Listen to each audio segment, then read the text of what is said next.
What's up everyone, welcome back to the channel. Today we're getting into how to make comics using Procreate. And so we'll come into this side panel here that I have some comics lined up that we're going to take a look at in just a minute. But yeah, so how to make comics in Procreate. I am using Procreate right now to create my comic, The Adventures of Red Bee. Here are some thumbnails I am working on right now for the last few scenes actually of the book. It's really hard to make out what these are. So no real spoilers there. But yeah, let's get into it. How to make comic books in Procreate. Well, first thing you need for a comic book is you need an idea and a plot or script. Usually that is broken down into a script, and that's why I have this type of setup going on for this today. We're talking today about scripting. Of course, you can script in Procreate. You can just take your pen and panel 1, page 1, write all like that, write whatever your ideas are. Generally speaking, I do a loose plot outline for I know kind of where my story is going, but a lot of times I will break down things in just a spiral notebook, and I keep it very simple. P1, P2, P3, P4, P5. These are all panels that I have for whatever page I'm working on. Very simple, loose outline of like what's happening. This is from someone's down on the ground, and it goes the character's talking here, the next character's talking here, then P2, so panel 2, everyone around Ultra, the cops looking at this character here. So I just keep it really loose. If you are more structured writer and you want to write more things in there, like a very big or detailed scene of that, feel free to do that. You know, writing your comic book, drawing your comic book, basically creating your comic book is can be a very structured thing, or it can be just go with the flow and you are discovering your story and your characters as you create them. There's really no right or wrong way to create and tell your story. It's what it really is, whatever works for you. So yeah, that's where we're getting in here today. So what I'll do now is just kind of show you a quick example of what I'm talking about here. I mean, I did just go over that part of the outline I was writing, but here's a specific example. So what I got is this page thumbnailed right here, right? What I'm thumbnailing out is what I've written down here. Ultra swings and misses. Bentley punches him, panel 2. Panel 3, Red swings and misses. Panel 4, Bentley punches him. Panel 5, Bentley smashes their heads together. So this is one of the final fight scenes in my comic book. And what I've done is, as you can see, I had that very loosely outlined there. And I've kind of switched it up because as I was drawing it, Ultra, this is my character Ultra dude here, he's going to be, it was swings and misses a punch, but what I have him doing is having a more dynamic pose, but he's going to miss and Bentley's going to knock him out. Then we got Red Bee here, he's calling out and then he's going to jump and try to attack Bentley here, but you don't really see the final, the missing panel like you kind of do a little bit here. We just see Bentley smacking him around, and it'll get more detailed as I really work out that page, but that's kind of how it breaks down. Sometimes I'll stick very closely to what I've written. Other times I kind of just change it up. As long as I get what I'm really trying to convey in the page, then that's really what works for me. And so that's how I'll do it. I'll script out my page, then I'll go back and I'll thumbnail. Look at what I've scripted before, go back and thumbnail that again too. So now let's get to here though. So this is all great and dandy, right? You have your little script or your outline, and then you can thumbnail that and then flesh that out, and then that translates to your comic book page. But you might be saying to yourself, I don't know how to script. What do you do? How do you write this down? So there's a nifty little thing you can do, and you can reverse engineer basically any comic book page, any manga page. You can even reverse engineer a webtoon if you want, just by looking at them. And what I mean by reverse engineer is this. Let's go into this Nightwing comic here. Let's shrink this down a little bit there.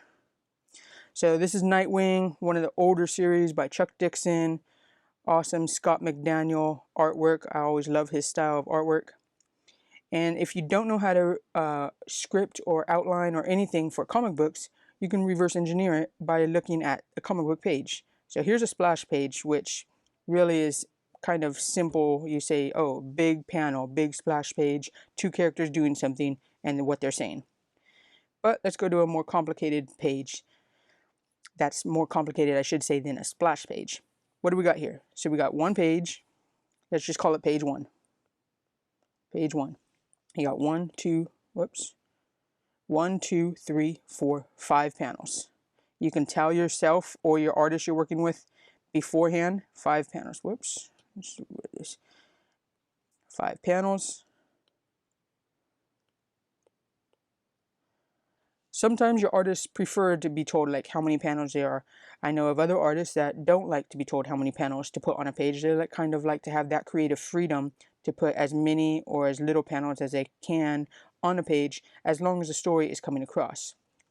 That is something you'll have to discuss if you ever work with an artist, if you're writing your own comic book. But for these examples, we'll just go with this. So we got 5 panels. Page 1, 5 panels. And then what we'll do, panel 1. And basically, this is how you reverse engineer a page. What's happening on the panel 1? We got Tim Drake, got Dick Grayson walk into a building. It's kind of dark maybe. Maybe it's at night. You would write all of that down. If you have specifically what they want them to do, maybe you say Dick Grayson taking off his coat as he's coming inside. Tim Drake on the floor, getting up from that previous page. Then you would write that description there. And then you would write speech bubbles next. Description. And then speech bubbles. Or not speech bubbles. What you would want to really do is say whoever's talking to, you're kind of using it as a movie script. Say Dick. And then you'd say the dialogue. All that he's writing there. All that he's saying there. What brings you down to Bloodhaven? Then you'd say Tim. Change out of scenery. Thought you'd show me the town. Then you'd go back to Dick. He didn't send you down to check on me. And you see he is emphasized really there with bold letters. So that's something you would want to take note of in your script too. And then Tim Drake again. Huh? That breaks down the panel. Boom. And then you would go panel 2. More close-up shot you might describe. Maybe you want it from a bird's eye view. Maybe you want it from a worm's eye view for dictating or directing the camera angle. Then you'd go back doing the same thing. Panel 2, Dick Grayson. Don't play dumb. Then you'd go down to Tim. Dialogue. Batman. And then you see how there's 3 different balloons there? You would do Dick for this one. And then Tim, Tim, Tim. Batman, I came down on my own dick. What's with the attitude? So each speech bubble gets its own dialogue right there. And that ends that panel 2. Then you go to panel 3. Same thing over and over again. Rinse and repeat, rinse and repeat. And what you're really doing as you're breaking all this down, when you're reverse engineering, you're literally writing what the writer writes. So maybe I have no idea. I've never seen his script or even talked to the man, but I like his stories. And Chuck Dixon, maybe, for instance, he wrote panel 1. Dick Grayson comes into the room, taking off his jacket. Tim Drake is on the floor, getting up from Dick, tackling him down. Then he writes down Dick Grayson dialogue. Tim Drake dialogue. Dick Grayson dialogue. Tim Drake dialogue. Panel 2. Dick takes off his shirt. Tim is in the foreground. We see from behind. Dick Grayson dialogue. Tim Drake dialogue. Tim Drake dialogue. Tim Drake dialogue. Panel 3. Dick Grayson reaches into his closet to pull out his Nightwing uniform. Dick Grayson dialogue. Dick Grayson dialogue. So on and so on. Rinse and repeat. Rinse and repeat. That is how you would reverse engineer a comic. Then you would look at everything you wrote, and now you have basically what the writer of the comic you were reverse engineering, how they wrote their comic. It might not be. They might not have done it this way. For all we know, maybe Chuck Dixon told Scott McDaniel, hey, have this conversation between them as Dick Grayson goes into his apartment, puts on his Nightwing uniform, and they go out onto the town. Maybe that's all he said. We know in the Marvel style of plotting, a lot of times Marvel style writers did that. They said, this is what's happening, you flesh it out. And then the artist goes in there and he does all his artwork. He does all the directing, all the camera angles, what Dick Grayson's doing, where to draw him from, what side, all that stuff. Then it goes back to the writer. The writer fills in all the dialogue, and then it goes on to, you know, inker, colorist, letterer, all that good stuff.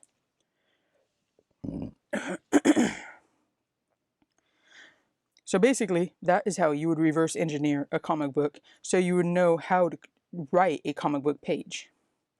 And like I said, it doesn't have to be American comics. If you wanted to do a manga comic, you would basically be doing the same thing. Page 1, panel 1, a train shooting through the city.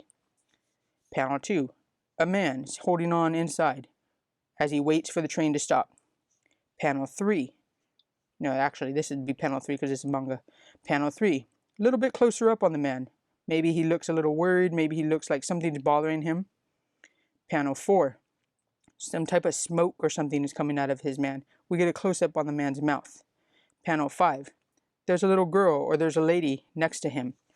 She's looking up and she kind of questions, has a questioning look on her face, like, what's going on here? Page 2, big splash page or most of the page panel. The man's face erupts in flames and smoke. Panel 2, his whole head engulfed in flames, and we get a wide view of the inside of the train as the onlookers look on horrified. So on and so forth. That's how I would write down if I was trying to reverse engineer this comic book. Alright, and so like I said, if you wanted to look at webtoons, all you would do is scroll up, see that first panel of whatever the artist is drawing, write down what's happening, write down the dialogue, scroll, that's your next panel, scroll, that's your next panel. But anyways, that is what we got. So yeah, I think that's going to do it for this video. I don't know how well that stuff came across. If you have any questions, leave them in the comments down below. I'll try to answer them. But yeah, that is how to reverse engineer a page. You need a page, you need a plot, you need some kind of story, even if it is a loose outline, in order to write up your comic and create your comic. I work a lot, mostly in Procreate for all the drawing and everything. But like I showed you before, a lot of my plots and outlines and everything, I just do it in a simple spiral notebook. And I don't do it as detailed as I've been describing when you're reverse engineering. Mostly because when I'm writing this, what I'm really writing down is the dialogue and maybe a few emotions on what the characters are thinking or how they're feeling. In my head already, as I'm writing down this dialogue, I kind of already have an idea of how I want to direct that scene and where I want the camera. Either that or I have no idea. And so I'm just leaving it blank and I will figure it out when I start thumbnailing the page. But yeah, that will do it for this one. The next time I will get into looking at creating the actual page from the script that we have. Alright, so if you have any questions, like I said, leave them down below. I will try to answer them. Let me know any other things you might want to learn about creating comics in Procreate. Hit that like and subscribe, and I will see you in the next video.